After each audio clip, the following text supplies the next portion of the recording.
Vamos a ver hoy el texto que nos corresponde, que es Deuteronomio 16, versículos 18 al 20. Antes de comenzar quisiera que diéramos un panorama, un breve recorrido por la mitología antigua.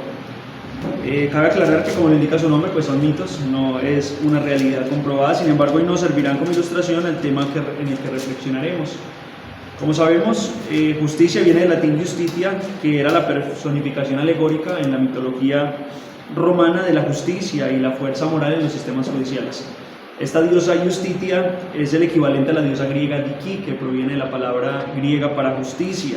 Y estas dos se le conocían por su papel en juzgar las acciones humanas y también por asegurarse de que se cumplieran las leyes y normas. Por su parte se dice que Temis, también otra diosa del panteón griego, personificaba la justicia divina y era admirada por varias cualidades, entre ellas su imparcialidad, equidad, sabiduría, justicia y rectitud en la distribución de recompensas y de castigos. En la antigua Grecia se creía que Temis emitía sus veredictos basándose en la verdad absoluta y que los ciudadanos acudían a ella para recibir juicios justos. El simbolismo de Temis iba más allá de la justicia humana y se extendía también al orden cósmico y divino. Estos dioses del panteón griego con D minúscula, sabemos que son dioses mitológicos, no eran perfectamente justos y santos como el Dios nuestro, el Dios de la Biblia, el Dios con D mayúscula. Ellos por lo general eran más malos, más caprichosos y más injustos que los mismos humanos a quienes juzgaban. Aunque estas personificaciones alegóricas relacionadas a la justicia son distintas, cada una tenía un enfoque diferente. Y de todas estas imágenes de justicia se hizo como un compendio, que es lo que nosotros conocemos, a la representación más común que nosotros tenemos al día de hoy de lo que es la justicia. Y eso lo tenemos en la Dama de la Justicia. Es una mujer sosteniendo una espada en una mano, una balanza en otra mano y en algunos contextos una venda en los ojos. Esta representación algunas veces en otros países incluye otras cosas, por ejemplo la inclusión de un cetro, un libro, una corona, por ejemplo que la justicia debe reinar o que debe cuidar y proteger a aquellos que la necesitan. Sin perder de vista esto, vamos ahora a considerar nuestro pasaje. Nos encontramos en Deuteronomio 16, versículos 18 al 20, y nos vamos a servir de esta famosa ilustración de la Dama de la Justicia para ver e ilustrar cada una de las divisiones de nuestro pasaje. Como introducción a cada sección explicaremos cada uno de estos símbolos y estos nos servirán para hacernos una idea mental de lo que es la verdadera justicia del único Dios verdadero y que ésta nos quede fijo, por supuesto, en nuestras mentes. Entonces vamos a leer el texto. Deuteronomio 16, versículos 18 al 20. Dice así: Jueces y oficiales pondrás en todas tus ciudades que Jehová tu Dios te dará en tus tribus, los cuales juzgarán al pueblo con justicia, con justo juicio. No tuerzas el derecho, no hagas acepción de personas, ni tomes soborno, porque el soborno ciega los ojos de los sabios y pervierte las palabras de los justos. La justicia, repite el texto, la justicia seguirás para que vivas y heredes la tierra que Jehová tu Dios te da. El título que le hemos puesto a este pasaje es Justicia Divina en Acción. Instrucciones con respecto a los jueces y la justicia sería el subtítulo, y las divisiones son, versículo 18, la orden de poner jueces y oficiales en cada ciudad que juzguen con justicia. Esto lo ilustraremos con la espada. Versículo 19, la advertencia contra la injusticia en el juicio será subdividida en dos partes. En primer lugar, las formas de injusticia y en segundo lugar, las razones para no recibir soborno. Todo el versículo 19 lo vamos a ilustrar con la venda. Y el versículo 20 será el llamado a seguir la justicia y sus promesas al hacerlo, y lo ilustraremos con la balanza. En el siglo III, el jurista Domicio Ulpiano dio una definición que por mucho tiempo fue la más conocida de la justicia. Él dijo: la justicia es la constante y perpetua voluntad de dar a cada uno su propio derecho. Esta máxima fue también replicada y seguida por ejemplo, Tomás de Aquino y sus seguidores, incluidos entre ellos Calvino, de modo que esta frase incluso a veces se le atribuye a Tomás de Aquino, a Agustín o al mismo Juan Calvino. Esta justicia social que Dios le da al pueblo debía seguirse en sus festividades. En el texto anterior, en el texto que vimos, dijimos que la justicia social debía reflejarse también en cada una de las festividades de Israel. Ellos debían, por medio de estas festividades, mostrar la justicia social hacia su prójimo, y que ésta debía también ser trasladada de algún modo a los tribunales, de modo que cada juicio emitido fuera también un juicio justo. Entonces allí vemos la relación de nuestro texto con el texto anterior. Los últimos 2 versículos del texto anterior, que fue una conclusión de las 3 fiestas anuales de peregrinación, sin duda pues es una conclusión, pero está relacionado con nuestro texto porque también habla de la justicia social. Por otra parte, la sección que comienza en nuestro versículo se extiende hacia el capítulo 17, versículo 23, y nuestra Biblia Reina Valera lo titula Administración de la Justicia. Allí hay diferentes divisiones, entre ellas las instrucciones para la designación de jueces y oficiales, que es nuestro pasaje, y también la manera como ellos deben juzgar. Y en segundo lugar se incluyen instrucciones acerca de la idolatría, el testimonio en el juicio hacia otro, sacrificio sin defecto, la desobediencia y cómo ésta debía ser tratada.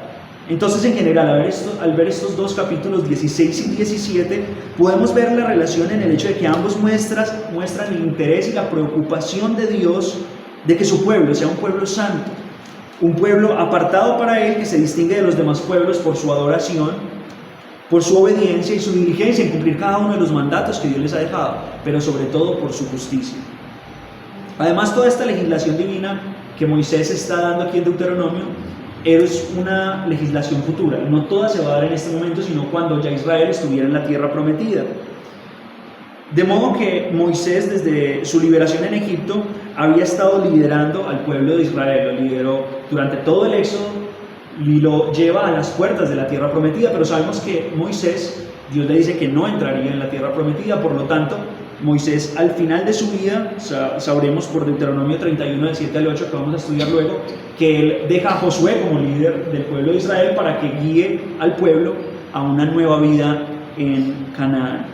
Durante el liderazgo de Moisés debemos resaltar varias reformas que ocurrieron. Entre ellas, una involucró el consejo de su suegro. Jetro, que era sacerdote de Madián, visitó a Moisés, su yerno, en el desierto después de que Israel salió de Egipto. Él observó que Moisés estaba juzgando todo el día en todo asunto y que esto lo estaba desgastando. Moisés estaba juzgando desde la mañana hasta la noche, desde un homicidio y un adulterio hasta la pérdida de una gallina. Y lo que él le aconseja a su yerno es que delegue esa responsabilidad en otros hombres y da ciertas calificaciones para estos hombres. Esto lo vemos en Éxodo 18, 21 al 22. Allí dice: además, escoge tú de entre todo el pueblo varones de virtud, temerosos de Dios, varones de verdad que aborrezcan la avaricia, y ponlos sobre el pueblo por jefes de millares, de centenas, de 50 y de 10. Ellos juzgarán al pueblo en todo tiempo y todo asunto grave lo traerán a ti, pero ellos juzgarán todo asunto pequeño. Así aliviarán la carga de ti y la llevarán ellos contigo. Otra versión de la Biblia traduce estos calificativos de la siguiente manera: hombres capaces, temerosos de Dios, veraces y enemigos del soborno.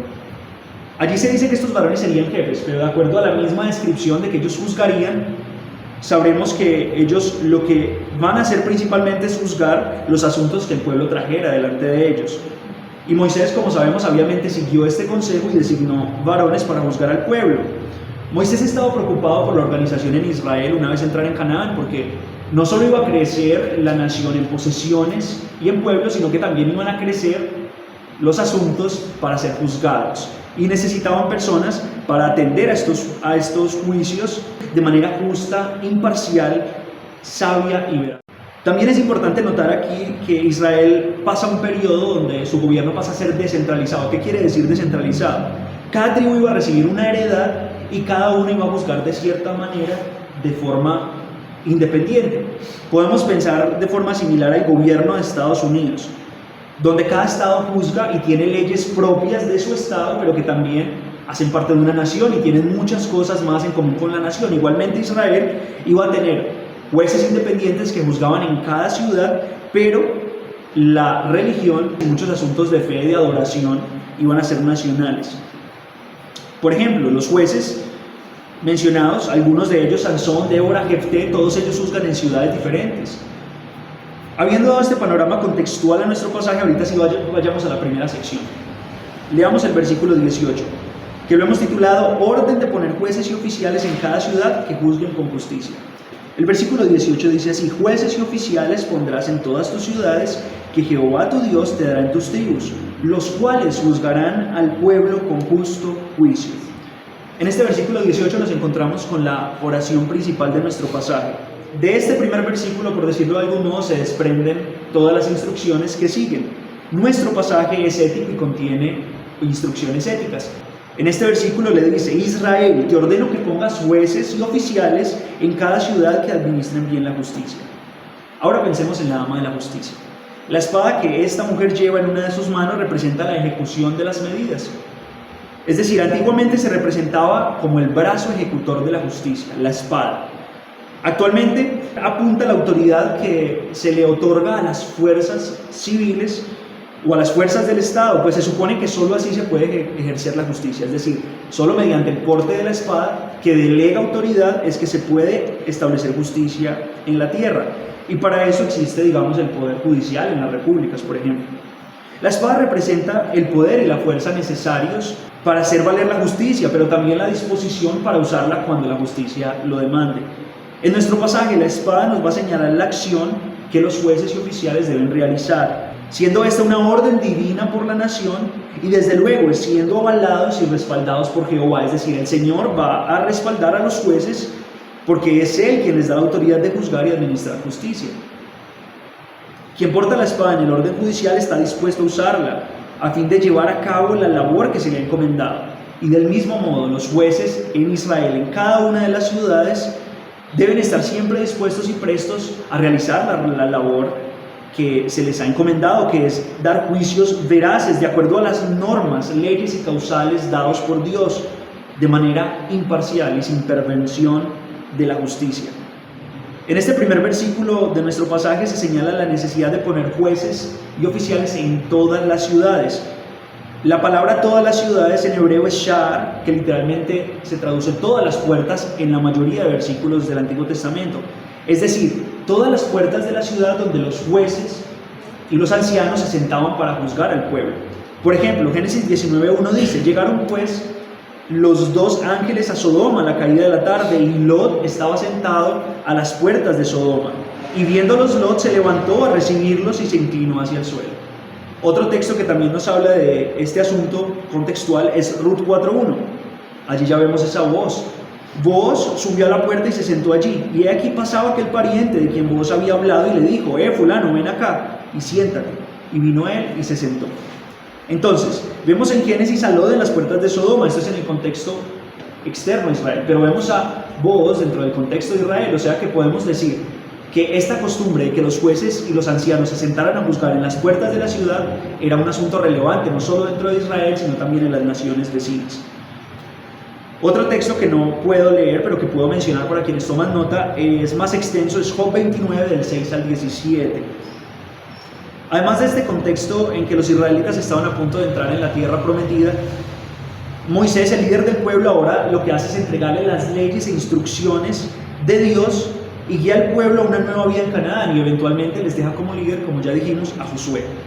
El hecho de establecer jueces y oficiales en todas las ciudades como orden divina es crucial para garantizar un sistema judicial justo y equitativo en la sociedad israelita. En ese momento, la administración de la justicia ya recaería sobre cada uno de los jueces, quienes debían garantizar que los juicios locales fueran legales, justos, equitativos, imparciales y libres de toda corrupción y favoritismo, como veremos en el versículo siguiente. Hay muchos pasajes de Deuteronomio que evidencian que la justicia es un tema recurrente y relevante en el libro de Deuteronomio. Voy a mencionar únicamente dos. En ambos se destaca la importancia de la justicia en el contexto de las instrucciones que Dios le da a su pueblo. Primero, Deuteronomio 1, versículos 16 al 17, dice así: y entonces mandé a vuestros jueces diciendo: oíd entre vuestros hermanos y juzgad justamente entre el hombre y su hermano y el extranjero. No hagáis distinción de personas en el juicio, así al pequeño como al grande oiréis. No tendréis temor de ninguno. Y termina diciendo el texto: porque el juicio es de Dios, y la causa que os fuere difícil la traeréis a mí, y yo la oiré. Aquí Moisés, apenas comenzando el libro de Deuteronomio, le está recordando al pueblo la manera como él mandó en el pasado a jueces para que juzgaran justamente, y que estos no podían hacer distinción o acepción de personas. Y también al final les da la razón, y la razón es porque el juicio es de Dios. En otras palabras, todo juicio que los jueces de Israel emitieran debía reflejar y dar testimonio del carácter justo y perfecto de Dios. Por último, Deuteronomio 25:1, que es un texto ya posterior a nuestro pasaje, dice: si hubiere pleito entre algunos y acudieren al tribunal para que los jueces los juzguen, estos absolverán al justo y condenarán al culpable. Este pasaje da un significado conciso y concreto de lo que implica la justicia divina, la absolución del justo y la condena del culpable. Ahora pasemos a la siguiente división, versículo 19, que lo hemos titulado Advertencia contra la injusticia en el juicio, y allí seguiremos elaborando la definición de lo que es la justicia según Dios. Con la incorporación de la venda en los ojos en el siglo XV, se buscaba ilustrar más claramente el sentido de imparcialidad. Para muchas personas la venda significaba una redundancia, dado que ya existía la balanza que implicaba imparcialidad. Por esta razón es que en muchos de los lugares eminentes e históricos donde se encuentra una estatua erigida de la Dama de la Justicia, no se encuentra con una venda. Sin embargo, pues si no usamos la venda, me quedo sin ilustración para el versículo 19. Bueno, no del todo. Alguna vez escuché o leí a alguien describiendo el amor ciego como el amor más puro y sincero.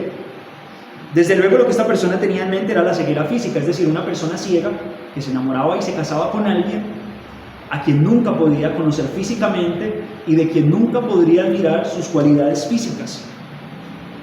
Hay una película llamada Cuestión de Tiempo, yo creo que algunos de ustedes la han visto, nosotros la vimos con los jóvenes de la iglesia en algún momento y nos gusta mucho.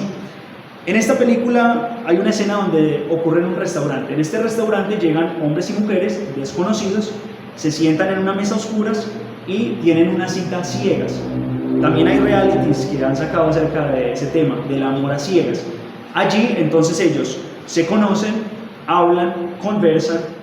Por supuesto, los únicos que podían ver, que tenían unos lentes especiales para ver en la oscuridad, eran los meseros, porque si no, no sería una cena romántica.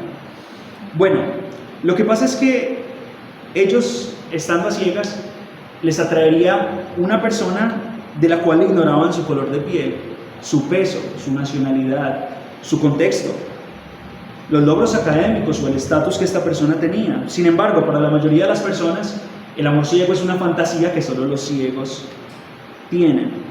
Bueno, pero nuestro texto no es de Cantar de los Cantares, ni tampoco es 1 Corintios 13 para estar hablando del amor, ¿cierto? Y menos del amor a ciegas. Es más, la Biblia nunca describe el amor como amor ciego. O sea, que no vayamos a salir de aquí diciendo que la Biblia dice que el amor es ciego. No, la Biblia no dice eso en ningún lugar. Yo sé que estamos en Deuteronomio 16, que estamos hablando de la administración de la justicia, y la razón por la que decidí usar la venda como ilustración para el versículo 19 es que esta misma venda o ceguera que podría representar un amor más puro y sincero, al no estar guiado necesaria ni primariamente por los aspectos físicos o exteriores de una persona, esta misma ceguera era necesaria o incluso aún más necesaria al momento de emitir juicio, pues la venda indica completa imparcialidad. Yo digo que la parte más sobornable del ser humano son los ojos. Alguien también dijo alguna vez que la injusticia es ciega, resaltando la completa imparcialidad que debe gobernar el juicio, pero que la justicia de ninguna manera es sorda ni muda. No estamos representando en estos momentos la imparcialidad con unos tapaoídos, ni tampoco con una venda que se baja de los ojos a la boca para que las personas no se pronuncien, no.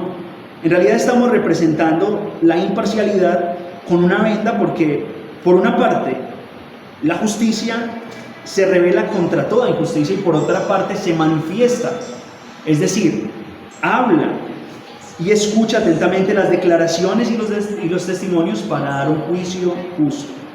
Esto representa claramente lo que es la imparcialidad a la luz de nuestro pasaje. Así ahora vamos al versículo 19. No hemos entrado todavía en el versículo 19, recordemos que lo dividimos en dos partes.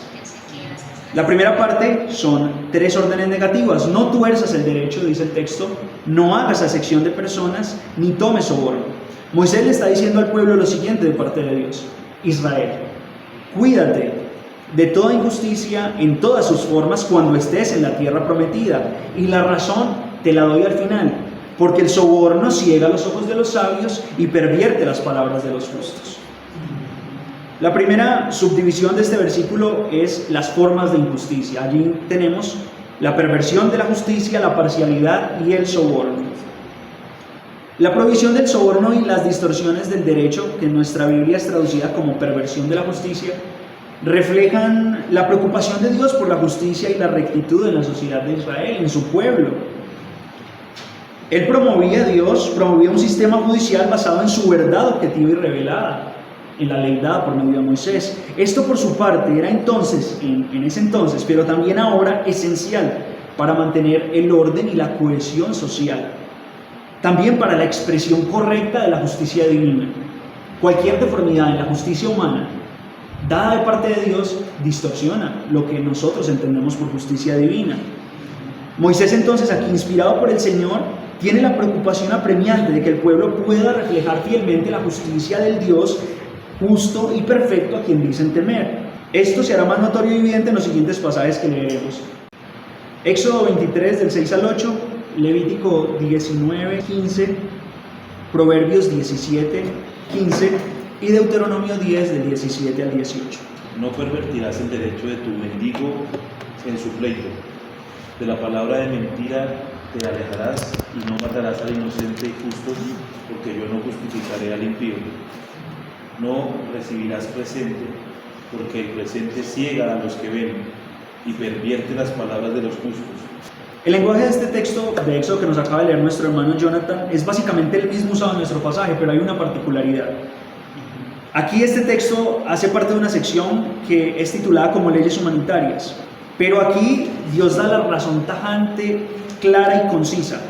Él dice, no hagas injusticia porque yo, Dios, Jehová de los ejércitos, no justificaré al impío. Si Dios no justificaría al impío ni mataría al inocente, mucho menos deberían hacerlo los jueces de su pueblo. Ellos debían seguir el perfecto ejemplo de Dios. Vayamos a Levítico 19:15, por favor. No harás injusticia en el juicio, ni favoreciendo al pobre, ni complaciendo al grande. Con justicia juzgarás a tu prójimo. Muchas gracias. Con justicia juzgarás a tu prójimo. Este pasaje es bastante relevante, porque aquí comúnmente digamos que nosotros asociamos la injusticia o el soborno o la parcialidad con favorecer al rico, inclinarnos hacia el que tiene. Sin embargo, este texto es muy claro en lo que realmente implica la justicia. La justicia no es siempre favorecer al pobre por ser pobre, ni siempre complacer al grande por el hecho de que es grande. Esta es la verdadera definición de justicia de acuerdo a Levítico 19:15. No hacer acepción de personas y juzgar con completa imparcialidad. Es juzgar, por así decirlo, con los ojos vendados para evitar la parcialidad y el soborno hacia uno o hacia otro bando. Así como nuestro pasaje advierte a los jueces y oficiales de no caer en la trampa del soborno que usualmente se asocia como proveniente del rico, este pasaje de Levítico hace lo mismo, pero también les recuerda que tampoco deben irse al otro extremo, de siempre fallar a favor del pobre por el simple hecho de ser pobre, sino de siempre juzgar a favor de la justicia y en contra de la impiedad. Porque la justicia, amada iglesia, trasciende la condición social. El pobre no es bueno por el hecho de ser pobre, ni el rico malo por el hecho de ser rico. En tercer lugar, vayamos a Proverbios 17, versículo 15, por favor. El que justifica al impío y el que condena al justo, ambos son igualmente abominación a Jehová. Este texto lo hemos citado varias veces en las últimas enseñanzas, pero no podemos agotar su significado. La primera advertencia de nuestro pasaje es no tuerzas el derecho, y este texto nos indica las dos formas en que se puede torcer el derecho. ¿Cómo? Justificando al impío, al culpable, al pecador, al que merece castigo, y condenando al justo, al piadoso, al inocente. Por último, vayamos a Deuteronomio 10, versículos 17 al 18. Porque Jehová vuestro Dios es Dios de dioses y Señor de señores, Dios grande, poderoso y temible, que no hace acepción de personas, ni toma cohecho, que hace justicia al huérfano y a la viuda, que ama también al extranjero dándole pan y vestido. Aquí en este texto Dios muestra su carácter justo y muestra que Él mismo no hace acepción de personas. Dios aquí se está apropiando de la justicia y lo aplica directamente a sí mismo. Por tanto, Israel, como el pueblo escogido del Dios justo, debe reflejar en sus juicios la justicia del Dios al que temen. Aquí se menciona que Dios es Dios de dioses, Señor de señores, pero de acuerdo a lo que menciona el mismo texto podríamos extenderlo y decir Dios es juez de jueces, es el juez de toda la tierra. En segundo lugar, pasemos a las razones para no recibir soborno. El final del versículo 19 dice: porque el soborno ciega los ojos de los sabios y pervierte las palabras de los justos. El porqué de aquí ya indica razón. Dios, siendo soberano y el creador de todo lo que existe, bien podría mandarnos órdenes sin darnos razones. Dios bien podría decirle a su pueblo: no tuerzas el derecho, no hagas acepción de personas ni tomes soborno, porque yo soy Dios y te lo ordeno. Punto. Tú, como creación mía, como pueblo mío, simplemente obedece. A ti yo no te debo explicaciones. Sin embargo, Dios no actúa así. Él no se reserva para sí mismo las razones de los mandamientos que le da a su pueblo. Él, como el mayor maestro y cual padre amoroso, no quiere que su pueblo le obedezca ciegamente, sino que por el contrario, le muestra los peligros y los motivos detrás de las advertencias justas y amorosas que les da. Es difícil ir más allá de las palabras del mismo texto porque son muy claras. El soborno desajusta la balanza. En compañía del soborno se corrompe cualquier imparcialidad. El soborno al juicio es como el viento a las cometas o a las velas de un barco. Siempre lo inclina hacia un lugar y siempre lo va a inclinar hacia la injusticia.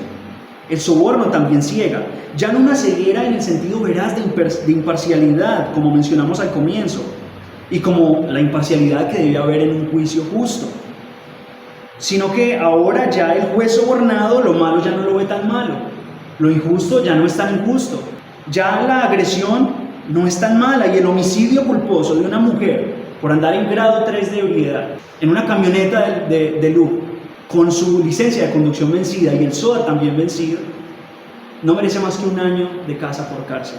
Esta es la patética justicia humana a la cual Dios y Moisés están advirtiendo. Es claro que la venda del soborno ya no busca la imparcialidad, sino cauterizar la conciencia por los frívolos e injustos juicios emitidos. Ahora, el soborno distorsiona la visión, pervierte la justicia y al inocente lo hace ver culpable mientras que el culpable parece la víctima. De paso, cabe mencionar que el soborno no necesariamente siempre involucra un aspecto material, aunque es así en la mayoría de los casos. Pero otras formas sutiles de soborno son contactos, influencias, amistades, preferencias de una persona por encima de otra por su color de piel, por razones sociales o culturales que hacen ver el soborno de una forma más sutil. Por último, el soborno pervierte las palabras de los justos. Aquí podemos apreciar la importancia de la justicia imparcial y la integridad en el juicio. Definiendo el soborno como el acto de dar o recibir dinero u otros favores para influir en una decisión, es inevitable que esto corrompa la justicia y distorsione las palabras de aquellos que deberían ser justos y rectos en los juicios. Aquellos de quienes se pervierten las palabras son los jueces. Se supone que ellos son nombrados porque con su vida han demostrado ser íntegros y fieles para llevar a cabo la labor dada por Dios. Recordemos los calificativos que le dio Jetro a Moisés para los hombres que debían juzgar al pueblo: varones de virtud, temerosos de Dios, varones de verdad que aborrezcan la avaricia, y el soborno es un tipo de avaricia. Cuando se acepta un soborno, cualquiera que sea la persona que lo recibe, inevitablemente se verá tentada a favorecer a quien se lo ha dado, en lugar de hacer lo que es justo y correcto. Esto lleva a una injusticia y una corrupción en el sistema social y también en la sociedad en general, que al final de cuentas viene siendo como la bola de nieve, que mientras más avanza, más grande se pone. Podríamos concluir diciendo en esta segunda sección que hay 2 tipos de vendas en el juicio: la venda justa de la imparcialidad y la venda perversa del soborno. En tercer lugar, vamos al llamado a seguir la justicia y sus promesas al hacerlo, que lo tenemos en el versículo 20. Dice el texto: la justicia seguirás para que vivas y heredes la tierra que Jehová tu Dios te da. El para qué de aquí ya implica propósito. El por qué del versículo anterior indicaba razón, este para qué nos indica el propósito. ¿Qué le está diciendo Dios a su pueblo por medio de Moisés? Le dice: Israel, sigue la justicia. que yo te mando seguir, y ciertamente cosecharás sus promesas de vida y prosperidad en la tierra que prometí darte. La balanza que la dama de la justicia lleva en su otra mano simboliza el equilibrio y la imparcialidad. Este instrumento se convirtió en una pieza esencial en los juicios de la época en la antigua Grecia, y su legado, digamos que permanece hasta el día de hoy en los ámbitos de justicia. Hoy podemos ver una balanza o una dama de justicia en cualquier tribunal, en una oficina de abogados y en muchos lugares históricos importantes. La balanza representa el principio fundamental de justicia, es decir, el equilibrio entre las partes involucradas en un caso. La balanza simboliza la búsqueda de la verdad y la equidad en la resolución de disputas, en los tribunales y en la vida cotidiana también. En Grecia los jueces se conocían como los dikastas, y ellos evaluaban cuidadosamente la evidencia y tomaban decisiones basadas en el equilibrio de los argumentos presentados. Podríamos decir que ellos ponían los argumentos de las partes involucradas en una balanza, lo pesaban y de acuerdo a la verdad, pero por cuestiones de que es Grecia también, de acuerdo a la razón, daban un juicio. Además, los egipcios pensaban que en el inframundo el difunto sería juzgado por Anubis, y Anubis lo que hacía era depositar el corazón del difunto en un lado de la balanza y el otro lado de la balanza poner una pluma de avestruz para ver si el difunto era digno de entrar en el reino de los muertos. Vemos cómo incluso en estas culturas y religiones idolátricas hay un destello de la justicia divina. Esta es la razón por la cual el corazón en este contexto era sepultado junto con el cadáver. El corazón no lo incluían o no lo sacaban del cuerpo cuando hacían la momificación. Según los egipcios entonces, el corazón debía ser más justo o más liviano que una pluma de avestruz para poder entrar al reino de los muertos. Por otra parte, la balanza también nos sirve para ilustrar la justicia que Dios llama a su pueblo a seguir. No solo sus jueces y oficiales, sino todo el pueblo. Resumiendo el texto de Deuteronomio 9, del 4 al 6, voy a abrirlo aquí rápidamente para ustedes. Deuteronomio 9, del 4 al 6, dice esto: no pienses en tu corazón cuando Jehová tu Dios te haya echado de delante de ti, diciendo: por mi justicia me ha traído Jehová a poseer esta tierra, pues por la impiedad de estas naciones Jehová las arroja de delante de ti. No es por tu justicia, ni por la rectitud de tu corazón, que entras a poseer esta tierra de ellos, sino por la impiedad de las naciones, es que Jehová tu Dios las arroja de delante de ti. Y al final dice: por tanto, sabe que no es por tu justicia que Jehová tu Dios te da esta buena tierra para tomarla, porque pueblo duro de servir eres tú. Jehová le recuerda a Israel por qué razón es que él arroja a estas naciones: por su injusticia, por su impiedad, que son sinónimos. De modo que Israel debía tener estas palabras siempre presentes, pues así como por su justicia vivirían y permanecerían en la tierra prometida, si no lo hacían, por implicación, el Dios justo los expulsaría igualmente y por las mismas causas, al hallar en ellos impiedad e injusticia. Además, Dios no le da a Israel la tierra de Canaán porque fuera justo, más bien le dice: siendo duro de servicio. Por tanto, en la tierra en la cual ellos entraban debían cumplir perfectamente los mandamientos y los estatutos por Dios para poder vivir y permanecer allí. Dios cumple su promesa, les da la tierra, pero sabemos que Israel es finalmente desterrado. Sus jueces no son justos, su pueblo no es justo.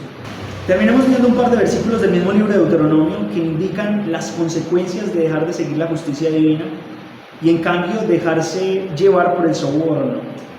En estos dos textos posteriores a nuestro pasaje se muestra la severidad con que Dios quiere que su pueblo trate la injusticia, declarar como malditos o como anatema a aquellos que se dejaran sobornar. Los textos los encontramos en Deuteronomio 27:19 y Deuteronomio 27:25. El primero dice: maldito el que pervirtiere el derecho del extranjero, del huérfano y de la viuda, y dirá todo el pueblo: amén. Y el versículo 25: maldito el que recibiere soborno para quitar la vida al inocente, y dirá todo el pueblo: amén. Yo no sé hebreo, pero del poco español que sé, la construcción gramatical de estas dos frases es la misma. ¿Saben qué dice literalmente en hebreo? Dice lo mismo. Dice: Maldito sea aquel que acepte soborno para matar al inocente. Y todo el pueblo dirá amén. La palabra utilizada aquí es arur, que se traduce como maldito o anatema.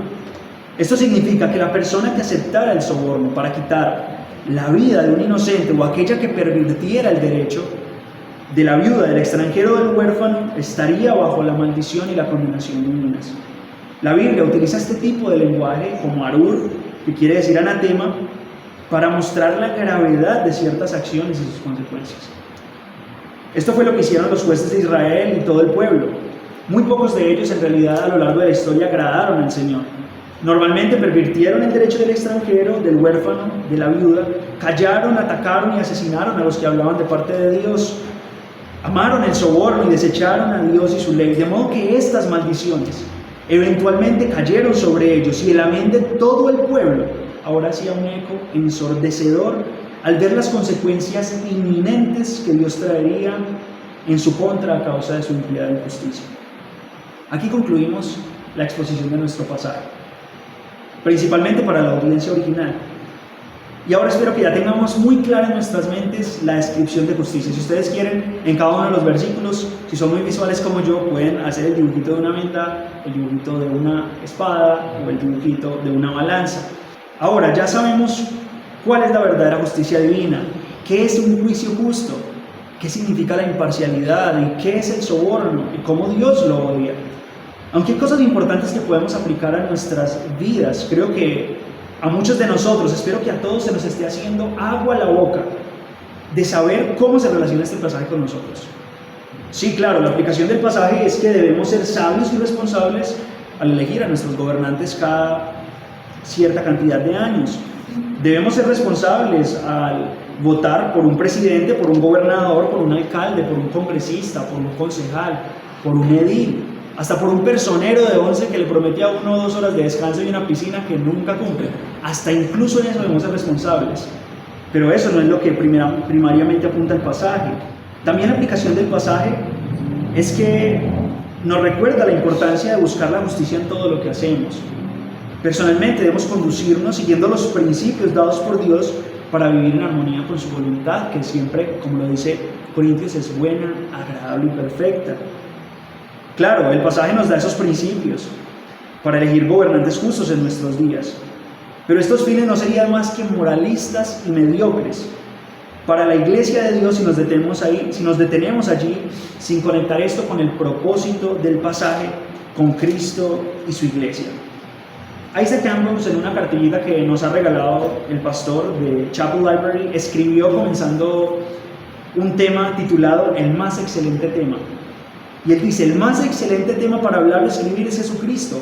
Agustín, habiendo leído las obras de Cicerón, las elogió por su elocuencia, pero dictó esta sentencia sobre ellas: no son dulces, porque el nombre de Jesús no está en ellas. Y el dicho de Bernardo de Claraval es casi el mismo.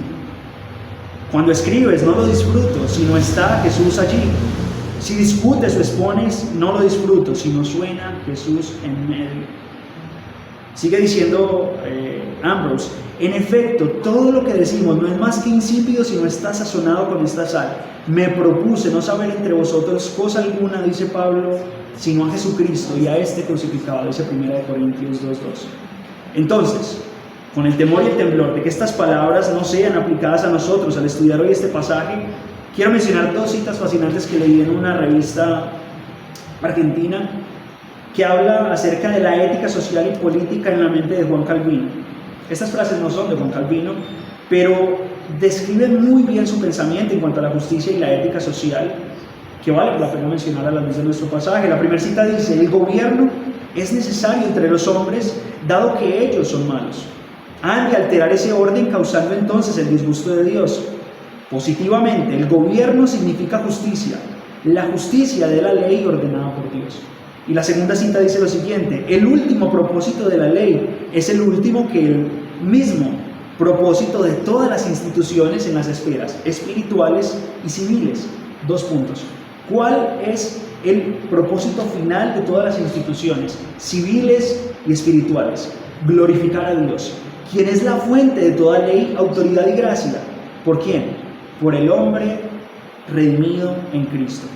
Entonces, Para concluir, si dividimos la historia de redención en 4, podremos ver con facilidad el progreso de la justicia. Todas con C para que las memoricemos. Primero, la creación. En segundo lugar, la caída. En tercer lugar, la recreación. Y en último lugar, la consumación. En la etapa 1 de creación, Adán era juez. Debía señorear y sojuzgar, pero en la caída falló. Falló en su tarea de gobierno. Nuestro pasaje se encuentra en la segunda etapa, en la de la caída. Aquí vemos el continuo fracaso de la humanidad de hacer juicios sobre otros. Los jueces aquí son seres humanos caídos pecadores. De lo contrario, no habrían plantones afuera de las oficinas de la fiscalía. El libro de los jueces también es la historia del fracaso de la nación y sus jueces. Nuestro pasaje da instrucciones acerca de la administración de la justicia, pero eso inevitablemente debería levantar un anhelo en nosotros de preguntarnos, ¿cuándo vendrá la justicia perfecta? ¿Quién es el único juez que va a traer una justicia verdadera, perdurable y eterna? Solo Cristo, el juez justo y perfecto, que cumple este mandato aquí en nuestro pasaje, es el único capaz de hacer eso. Retroalimentando este pasaje con algunos varones de la iglesia, dijo nuestro pastor Javier: Jesús es el juez perfecto, porque es Dios hecho hombre, es la justicia encarnada. Y cualquier intento de hacer justicia apartados de Jesús es simple moralismo humano. Eso ya no lo dijo Javier. Asimismo, vemos que los jueces terrenales siempre han fallado y siguen fallando. Sí, eso es una realidad en la esfera civil, es una realidad en la esfera espiritual, pero ¿cuánto más en el ámbito social? Es decir, si como iglesia nos equivocamos haciendo juicios, ¿cuánto más nos equivoca el mundo que está en tinieblas? Una predicación como esta sería perseguida y censurada en muchos países. ¿Saben por quiénes? Por sus mismos jueces, por sus mismos gobernantes. Y asimismo, el libro de Jueces es un ejemplo claro de fracaso, donde cada uno hacía lo que bien le parecía. Y podríamos decir lo mismo de todos los jueces que han surgido desde Adán. Adán falló, Noé falló, Sansón falló, Jefté falló. Y todo esto, al final, es solo una pálida sombra de la justicia verdadera que gobernará en el reinado futuro del Rey justo.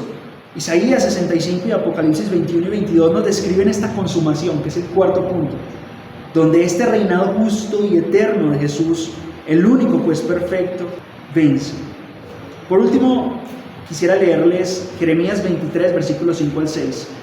He aquí vienen días, dice Jehová, en que levantaré a David renuevo justo y reinará como rey, el cual será dichoso y hará juicio y justicia en la tierra. En sus días será salvo Judá, e Israel habitará confiado.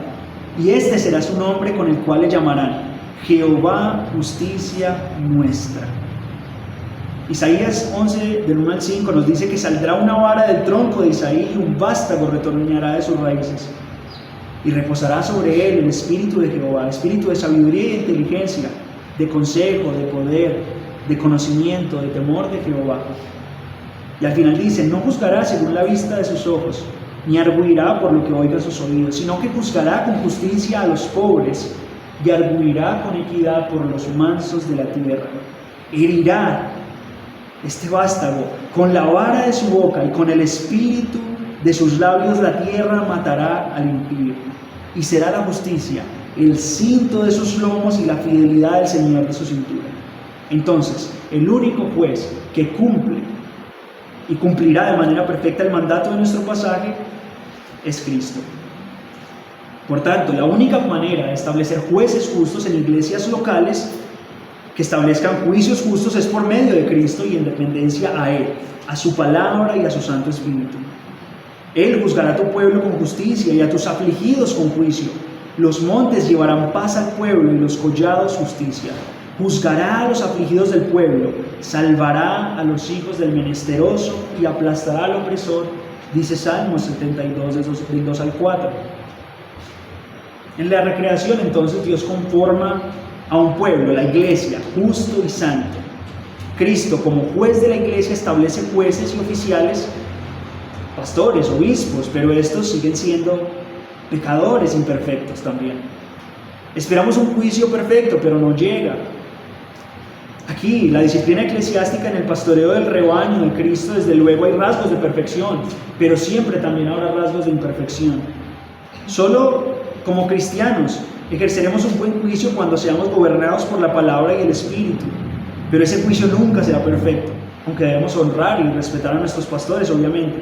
La perfecta justicia solo vendrá, como dijimos, en la consumación final. Por analogía, entonces, diríamos que así como Israel designó jueces para el pueblo, la iglesia debe designar pastores, ancianos, temerosos de Dios, que hagan cumplir la ley de Dios, que sigan su voluntad, que teman su palabra y que cumplan los requisitos y los calificativos dados por Dios mismo, principalmente en las cartas pastorales. Como cristianos de una iglesia local bíblica y sana, nosotros debemos velar, debemos orar y esforzarnos por tener un liderazgo piadoso y justo en la iglesia del Dios justo, a medida que también nos esforzamos individualmente por llevar una vida justa.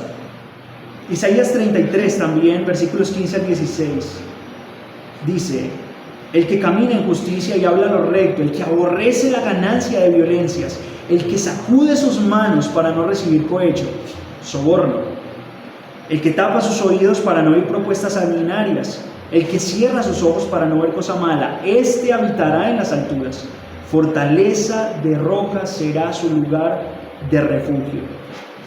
Se le dará su pan y sus aguas serán seguras.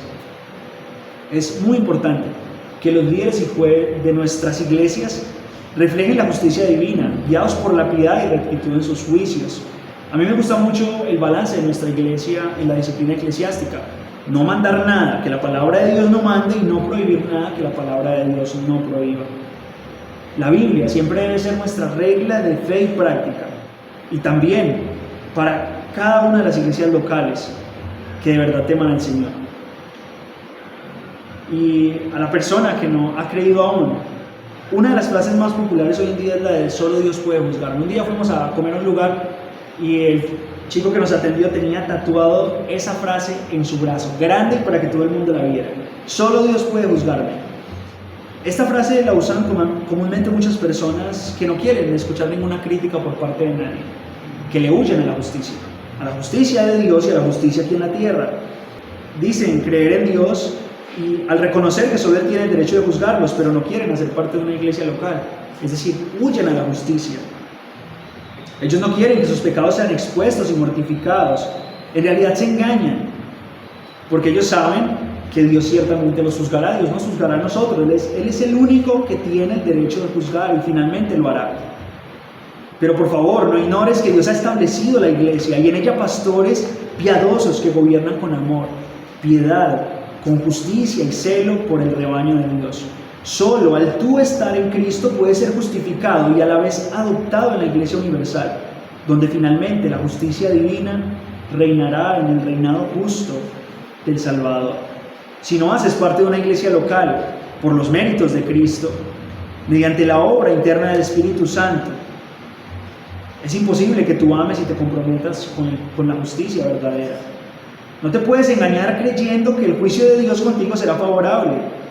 Nunca olvides que el justo Jesucristo no solo justifica, también juzga. Juzga veraz e imparcialmente, y a Él no lo podemos sobornar. Cristo es el cardiólogo omnisciente que conoce nuestros corazones. Tu injusticia está desnuda y manifiesta delante de Él. Considera entonces lo que se puede esperar de un juez insobornable ante quien estás como traidor. Y ahora, suponiendo esto, imagina el asombro infinito que será encontrarte delante de aquel que será tu juez, cuyos propósitos has destruido, cuyos deleites has disminuido, cuya pasión has hecho ineficaz y cuyo amor has pisoteado. Delante suyo, aquellos que desprecian el gobierno que Él ha dejado instituido en las iglesias serán completamente inexcusables. Al ver esta sociedad caída, díganme todos ustedes, ¿no sienten ustedes un sinsabor en cuanto a la injusticia, al gobierno tirano y la crisis actual? Siempre queda ese sinsabor de quién gobernará de forma perfecta al pueblo de Dios, pero también a este mundo que carece de justicia. La respuesta es Cristo. En Cristo se cumple este texto. Si Cristo es el juez justo y es quien gobierna su iglesia y ordena jueces y oficiales, tenemos esperanza, no en el hombre. Si no estamos en Cristo, no tenemos esperanza alguna de justicia, pues el carácter justo de Dios seguirá demandando justicia perfecta que nosotros no tenemos. Pero antes de seguir esa justicia, debemos ser limpios de corazón, pues solo los limpios de corazón se deleitarán en seguir esa justicia.